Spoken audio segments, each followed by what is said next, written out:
Hello' student, এই ভিডিঅ'টোত যোৱাকালি অৰ্থাৎ 16/9/2025 তাৰিখে মাজুলী ডিষ্ট্ৰিক্টত অনুষ্ঠিত হৈ যোৱা ক্লাছ 9ৰ হাফ ইয়াৰলি এক্সামৰ অসমীয়া বিষয়ৰ প্ৰশ্ন কাকতখন ইয়াত মই শ্বেয়াৰ কৰিব বিচাৰিছোঁ। তো মাজুলী ডিষ্ট্ৰিক্টৰ ষ্টুডেণ্টবিলাকে চেক কৰিব পাৰিবা তোমালোকৰ প্ৰশ্নসমূহৰ উত্তৰ কিমানখিনি শুদ্ধ হৈছে। আৰু অন্যান্য যিবিলাক ডিষ্ট্ৰিক্টত এতিয়াও ক্লাছ 9ৰ আছামিছৰ এক্সাম হোৱা নাই হাফ ইয়াৰলিৰ, তো তোমালোকে এখন প্ৰেক্টিছ কৰি যাব পাৰিবা। এখন সুন্দৰ প্ৰশ্ন কাকত তোমালোকৰ এক্সামত নিশ্চয় বহুখিনি হেল্প হ'ব। এই কুৱেশ্যন পেপাৰখন মোলৈ হোৱাটছআপত চেণ্ড কৰিছিলে মাজুলীৰ পৰা নৱম শ্ৰেণীৰ ছাত্ৰ জ্যোতিষ্মান শইকীয়াই। তো জ্যোতিষ্মানলৈ ভিডিঅ'টোৰ আৰম্ভণিতে মই যথেষ্ট ধন্যবাদ জ্ঞাপন কৰিছোঁ। আৰু তোমালোকে এনেদৰে কুৱেশ্যন পেপাৰ চেণ্ড কৰিব পাৰিবা মোৰ হোৱাটছআপ নম্বৰত। মই যিমানখিনি পাৰোঁ তাক ছল্ভ কৰিবলৈ চেষ্টা কৰিম। তো অহা তেতিয়াহ'লে আৰু মই সময় ৱেষ্ট নকৰোঁ, কুৱেশ্যন পেপাৰখন ডিছকাছ কৰোঁ। এখনৰ ক বিভাগত মুঠ 1 নম্বৰ দিছে অতি চমু উত্তৰ লিখা, যিকোনো 5টা। মই গোটেইকেইটাৰ এনচাৰ কৰি দিছোঁ, যদিও ইয়াত 5টাহে কৰিব লাগে। তো ক নম্বৰটো দিছে কাৰ লগত সম্বন্ধ ৰাখিলে হঠতাক প্ৰশ্ৰয় দিয়া হয়। ইয়াৰ উত্তৰটো হ'ব হঠৰ লগত সম্বন্ধ ৰাখিলে হঠতাক প্ৰশ্ৰয় দিয়া হয়। খ নম্বৰ দিছে কিহৰ ওপৰত ভিত্তি কৰি সময় ভাগ কৰা হয়। ইয়াৰ উত্তৰটো আমি লিখিব পাৰোঁ কাৰ্যক্ৰমৰ ওপৰত ভিত্তি কৰি সময় ভাগ কৰা হয়। দিছে কোনখন সন্ধিৰ পিছত অসম ব্ৰিটিছৰ অধীনলৈ যায়। এইটো জানো যে আমি 1826 চনৰ ইয়াণ্ডাবু সন্ধিৰ পিছত অসম ব্ৰিটিছৰ অধীনলৈ যায়। নম্বৰ দিছে কুখান বংশৰ শ্ৰেষ্ঠ ৰজাজনৰ নাম কি। কুখান বংশৰ শ্ৰেষ্ঠ ৰজাজনৰ নাম হৈছে কনিষ্ক। নম্বৰ দিছে সিদ্ধাৰ্থহঁতৰ শ্ৰেণী শিক্ষকগৰাকীৰ নাম কি। এইটো মই কমন দিছিলোঁ, আহিয়ে থাকে।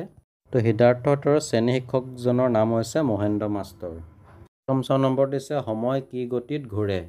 ইয়াৰ উত্তৰটো হ'ব সময় বৃত্তাকাৰ গতিত ঘূৰে। 6 নম্বৰ দিছে জৈন ধৰ্মৰ প্ৰৱৰ্তক কোন। জৈন ধৰ্মৰ প্ৰৱৰ্তক হৈছে মহাবীৰ। 2 নম্বৰত চমু উত্তৰ লিখা, যিকোনো 5টা। তো ইয়াত গোটেইকেইটাৰ এনচাৰ কৰি দিছোঁ। কোনো ঘটনাৰ ওপৰত ভিত্তি কৰি কিদৰে সময় ভাগ কৰিব পাৰি। ইয়াৰ এনচাৰটো তোমালোকলৈ আগবঢ়ালোঁ, এইখিনি তোমালোকে নোট কৰি ল'বা। নম্বৰ দিছে নিৰ্মলে কিয় বহুদিনৰ বাবে বাহিৰলৈ যাবলগীয়া হৈছিল। নিৰ্মলে বহুদিন ধৰি এটা জটিল ৰোগত ভুগি আছিল। তো সেই দেহত থকা জটিল ৰোগৰ চিকিৎসাৰ বাবে নিৰ্মলে বাহিৰলৈ যাবলগীয়া হৈছিল। নম্বৰ দিছে কোনবোৰ লোক মংগোলীয় গোষ্ঠীৰ।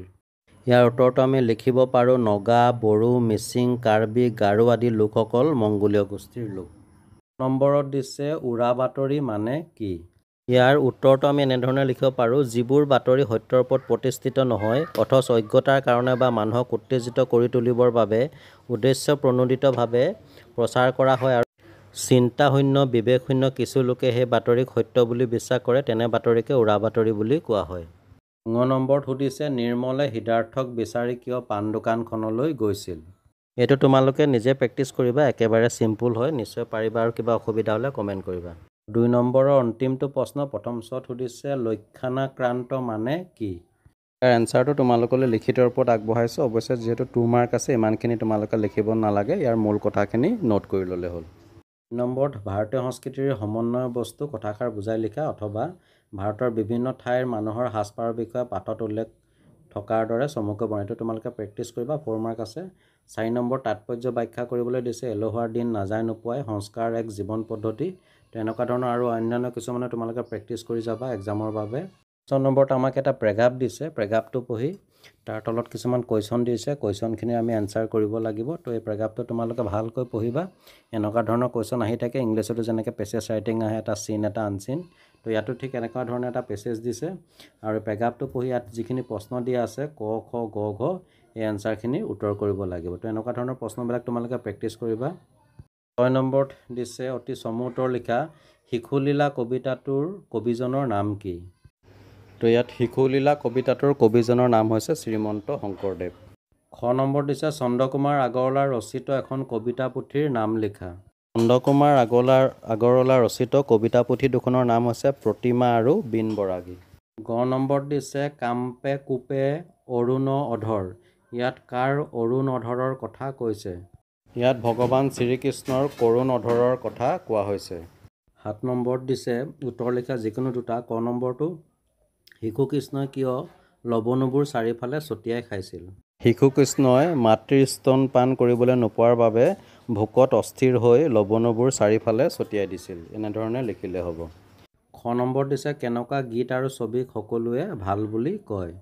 ইয়াৰ উত্তৰটো তোমালোকলৈ মই লিখিত ৰূপত আগবঢ়াইছোঁ, এইখিনি তোমালোকে নোট কৰি ল'বা, নিশ্চয় পৰীক্ষাৰ বাবে যথেষ্ট হেল্প হ'ব।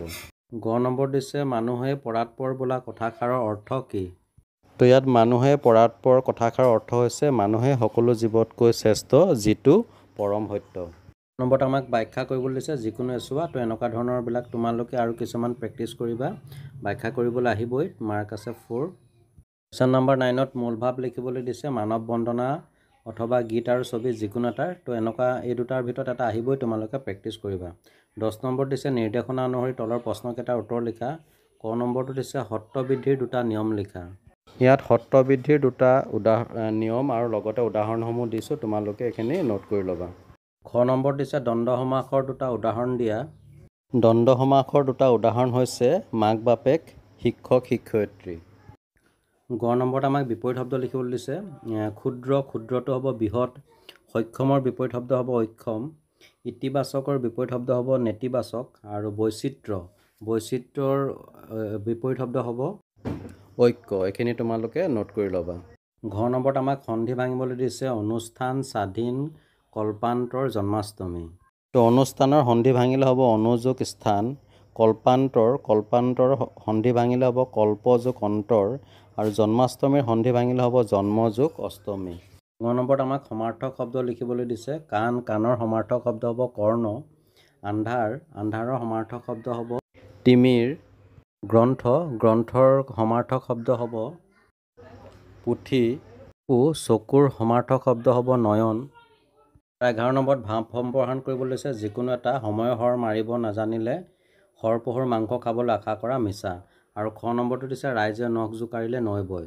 তোমালোকে প্ৰেক্টিছ কৰিবা। ইয়াৰ লগতে এনেকুৱা ধৰণৰ আৰু কিছুমান আছে, সেইবোৰো প্ৰেক্টিছ কৰিবা। মই আগৰ ভিডিঅ'মত কৈছোঁ। তাৰপিছতে অথবা বাক্য ৰচনা কৰিবলৈ লৈছে ডাঙৰ দীঘল, অজৰ অমৰ, হাত টান, চকু চৰহা। সেইকেইটা একেবাৰে চিম্পুল হয়, তোমালোকে পাৰিবা। ইয়াৰ ভিতৰতে চকু চৰহা মানে যি আনৰ ভাল দেখিব নোৱাৰে, অৰ্থাৎ পৰশ্ৰী কাতৰ। টান মানে হৈছে কৃপণ। তো এনেকুৱা ধৰণৰ আৰু কিছুমান বাক্য ৰচনা তোমালোকে প্ৰেক্টিছ কৰি যাবা পৰীক্ষাৰ বাবে, যাতে এক্সাম হলত তোমালোকে কোনো দ্বিধাবোধ নকৰাকৈ এনচাৰবিলাক লিখিব পাৰিবা। আৰু বাক্য ৰচনাৰ পৰিৱৰ্তে অথবা বুলি দিছে অৰ্ধশ্ৰুতি বিচাৰি বিদ্যালয়ৰ প্ৰধানলৈ এখন আবেদন লিখা। তো এনেকুৱা ধৰণৰ আবেদন তোমালোকে প্ৰেক্টিছ কৰিবা। 12 নম্বৰ দিছে তলৰ যিকোনো এটা বিষয়ৰ ৰচনা লিখা। পুথিভঁৰাল, অসমৰ জাতীয় উৎসৱ, তোমাৰ জীৱনৰ লক্ষ্য। ইয়াত কিছুমান পইণ্ট দি দিছে আৰম্ভণি, প্ৰকাৰ, প্ৰয়োজনীয়তা, সামৰণি।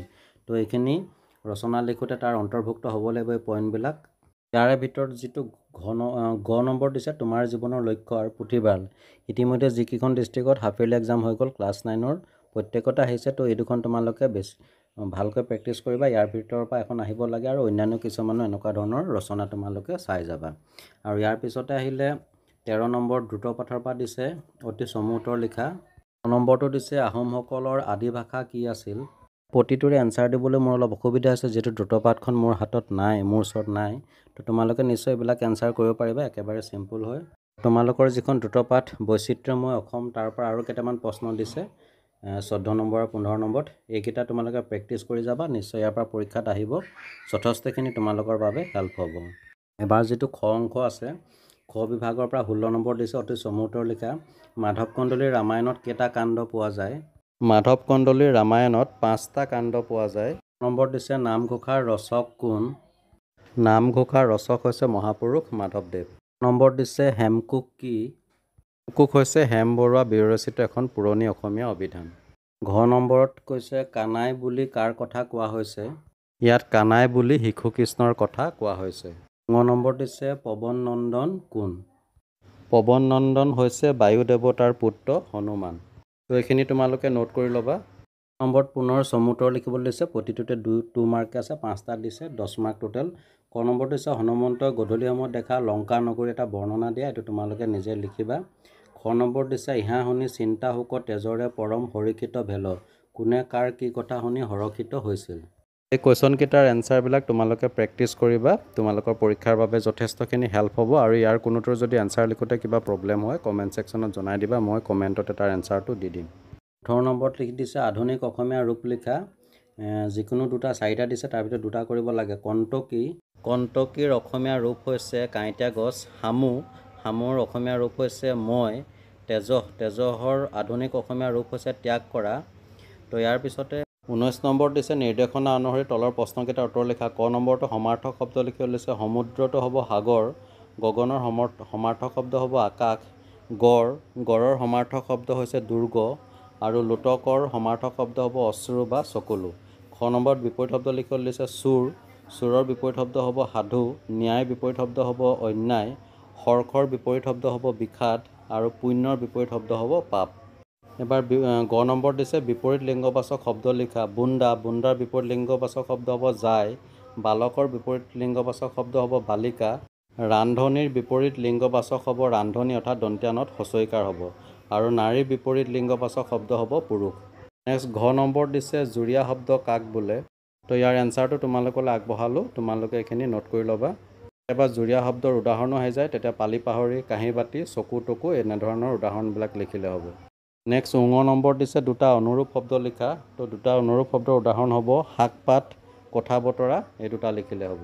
ডিয়াৰ ষ্টুডেণ্ট, এয়া আছিল যোৱাকালি অৰ্থাৎ 16/9/2025 তাৰিখে মাজুলীত অনুষ্ঠিত হৈ যোৱা ক্লাছ 9ৰ হাফ ইয়েৰলি এক্সাম 2025ৰ আছামিছৰ কুৱেশ্যন পেপাৰ। তো তোমালোকৰ হেল্প হ'ব বুলি ভিডিঅ'টো আগবঢ়ালোঁ মই মোৰ চেনেলৰ থ্ৰুদি। যদি ভিডিঅ'টো ভাল লাগিছে লাইক এটা কৰি শ্বেয়াৰ কৰি দিবা। আৰু এনেকুৱা ধৰণৰ এখন নতুন কুৱেশ্যন পেপাৰ সৈতে পুনৰ তোমালোকৰ মাজলৈ আহি আছোঁ। তো চাই থাকিবা RB লাৰ্ণ কাম এণ্টাৰটেইনমেণ্ট। আন এটা ভিডিঅ'ত তোমালোকক পুনৰ লগ পাম। আজিলৈ আহোঁ, ধন্যবাদ।